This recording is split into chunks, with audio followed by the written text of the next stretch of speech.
क्या हो कि आप बाजार जाएं और आपके जेब में भीगने के बाद भी एक ऐसा नोट हो जो नोट पूरी तरह सुरक्षित हो।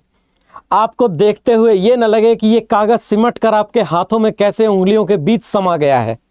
अगर मैं आपसे कहूं कि अब आरबीआई प्लास्टिक के नोट इंट्रोड्यूस कर देगा और उस प्लास्टिक के नोट के माध्यम से आपको ना नोट के खराब होने, ना नोट के गीले होने, ना नोट के मैले कुचले होने की टेंशन हो, तो आप सोचिए आपके लिए सहूलियत का पैमाना कितना बड़ा हो जाएगा। बेसिकली आज मैं इसी न्यूज़ पर चर्चा करने वाला हूं, लेकिन उससे पहले आपका ध्यान इस ओर आकर्षित करवाना चाहूंगा कि कितना बड़ा खर्च है अगर हमें नोट बनाना हो और उसके लिए कागज़ बाहर से मंगवाना पड़े। जापान और उसके अलावा अन्य देशों से हम कई बार कागज़ मंगवाते थे और वो कागज़ बनता था कॉटन से। कॉटन से बना हुआ कागज़ हमारे यहाँ पर आता था, उसके बाद उसमें प्रिंट किया जाता था। प्रिंट करने के बाद फाइनली नोट हमारे मार्केट में लाए जाते थे। पहले जो 1000 और 500 के नोट चलते थे उनका तो प्रिंटिंग कॉस्ट भी काफ़ी ज़्यादा था।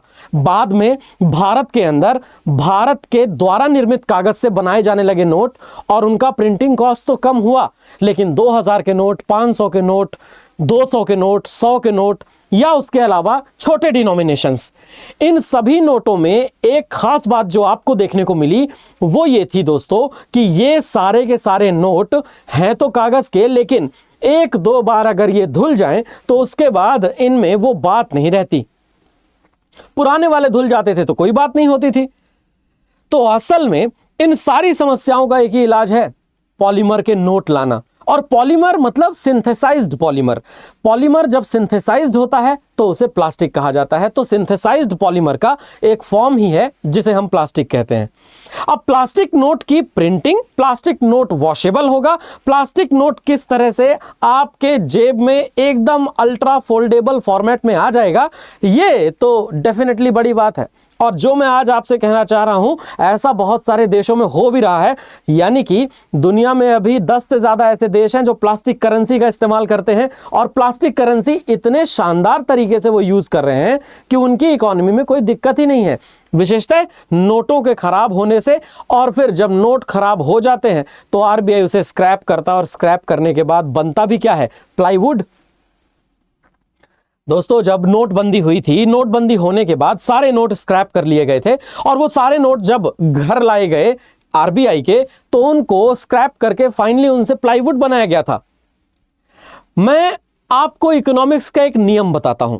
इकोनॉमिक्स में नोट का फ्लो आरबीआई मैनेज करता है मार्केट में, क्योंकि नोट के फ्लो से ही यह डिसाइड होता है मार्केट में महंगाई होगी या मार्केट में सस्ती होंगी चीजें।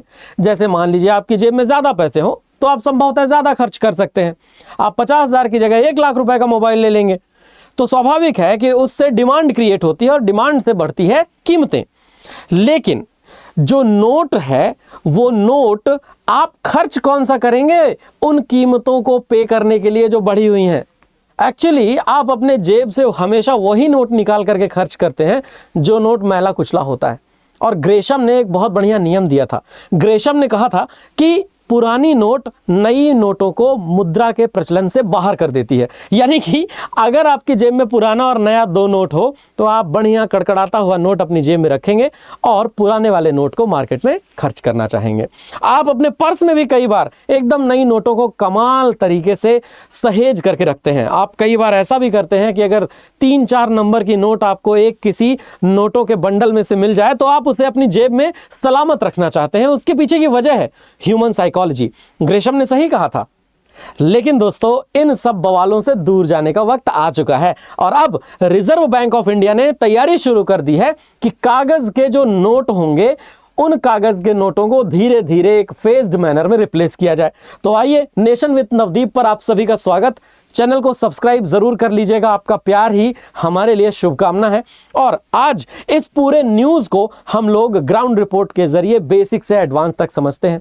सबसे पहली बात, रिजर्व बैंक ऑफ इंडिया ने एक टेंडर निकाला है। आरबीआई ने पॉलीमर बैंक नोट सामग्री के लिए बोलियां आमंत्रित की हैं, यानी कि निविदा बोले तो टेंडर 2 श्रेणियों के लिए 68,000 रीम पॉलीमर सबस्ट्रेट के लिए इन्होंने ये टेंडर निकाला है। अब ये टेंडर बेसिकली निकल गया, इसका मतलब प्लास्टिक के नोट बनने तय हैं, यानी सरकार ने ये फिक्स कर दिया और रिजर्व बैंक ऑफ इंडिया ने भी कि अब तो प्लास्टिक के नोट मार्केट में आकर रहेंगे, इसमें कोई दो राय वाली बात नहीं है। दूसरा, मनी का प्रिंटिंग कॉस्ट अपने आप में बड़ी बात है और प्लास्टिक का मेकिंग और प्लास्टिक में प्रिंटिंग अपने आप में एक सेविंग्स वाला मामला है।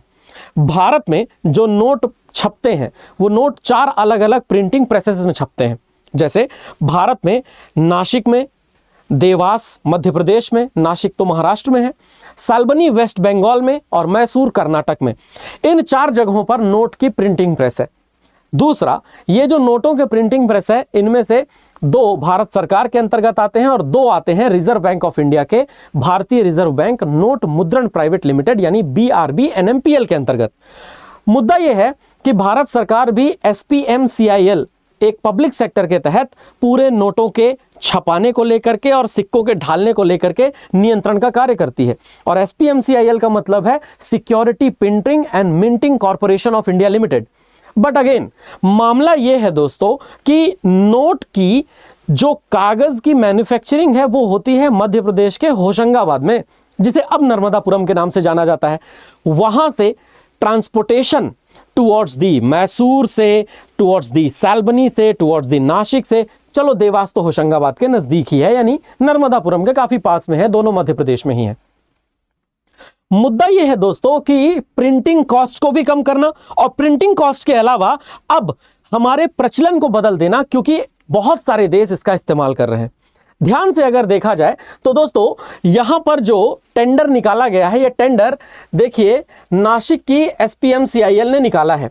Security printing and minting corporation of India limited ने ये जो टेंडर निकाला है, इसमें टेंडर के डॉक्यूमेंट बाकायदे इन्होंने करेंसी नोट प्रेस नासिक के लिए फाइल कर दिए हैं। ये जो टेंडर है ये आया है गवर्नमेंट ई मार्केट प्लेस में, GEM बोलते हैं इसे, गवर्नमेंट ई मार्केट प्लेस में। ये जो टेंडर है ये थर्मल ट्रांसफर रिबन रोल्स चाहिए इन्हें, और ये थर्मल ट्रांसफर रिबन रोल्स वास्तव में पॉलीमर की डिमांड ही तो है, जिसमें ये कह रहे हैं 76 mm बाई 450 mm का चाहिए।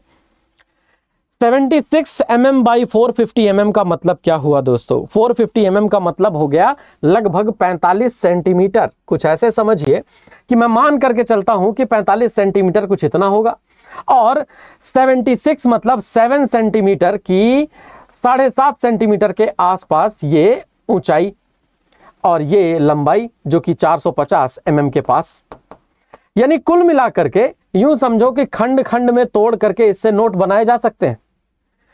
अब ये 16 तारीख को 2026 में पब्लिश हुआ है, यानी कुल मिलाकर एक टेंडर निकाल दिया गया है। अभी और आगे बढ़िएगा, ये जो टेंडर है इसकी बिड ओपनिंग बाकायदे 29 जुलाई से शुरू हो जाएगी, ठीक है ना। बिड बंद होने की तारीख 29 जुलाई है और बिड खुलने की तारीख जो है वो भी 29 जुलाई ही है। अब मुद्दा ये है दोस्तों कि यहां पर 800 मात्राएं डिमांड की गई हैं थर्मल ट्रांसफर रिबन रोल्स की। मतलब कुल मिलाकर के सब मामला सेट है। खैर चलो मैं आपको ये भी बता देता हूं डिलीवरी पीरियड कैसा होगा। पहली सप्लाई जो है 200 रोल्स की within 30 days from the date of issuance. Second supply 300 rolls की within 45 to 60 days from the date of issuance, और थर्ड सप्लाई 300 रोल्स की 90 से 120 डेज में within the date of issuance.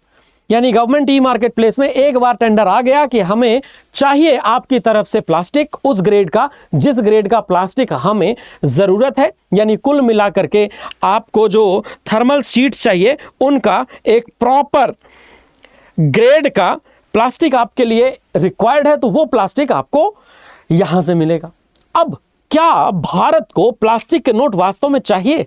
मैं तो आपसे simply पूछना चाहता हूं, आप अपनी जेब में लेकर के घूम रहे हैं, भीग भी गए तो भी नोट सुरक्षित है, ये मामला तो है ही, नो डाउट। एंड दूसरी बात, उसकी जो वैकेंसी मतलब जो उसकी शेल्फ लाइफ है वो शेल्फ लाइफ बहुत ज्यादा होती है।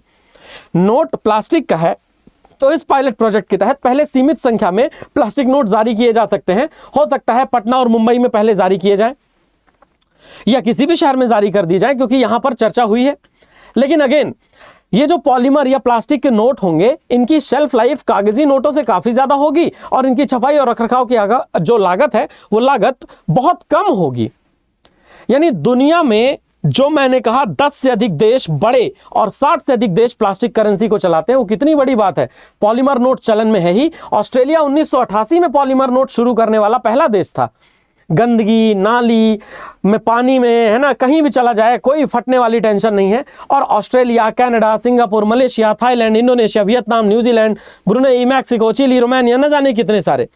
तो ये ज़्यादा टिकाऊ होंगे, वाटर रेजिस्टेंस होंगे, मजबूत होंगे नोट, और ये खास नोट होंगे। इसलिए इन खास नोटों को हम लोग ये सोच करके तो चल सकते हैं ना कि they are going to be the best alternatives. न केवल कि ये अधिक उम्र के हैं, बल्कि कम लागत के हैं, ज़्यादा सुरक्षित हैं और हमारे पर्यावरण के अनुकूल भी हैं। दोस्तों, आपका क्या सोचना है? क्या आरबीआई को वास्तविकता में प्लास्टिक के नोट लाने चाहिए या नहीं लाने चाहिए? पूछता है ये सवाल नेशन विद नवदीप पर नवदीप आपसे। धन्यवाद और दोस्तों, जय हिंद।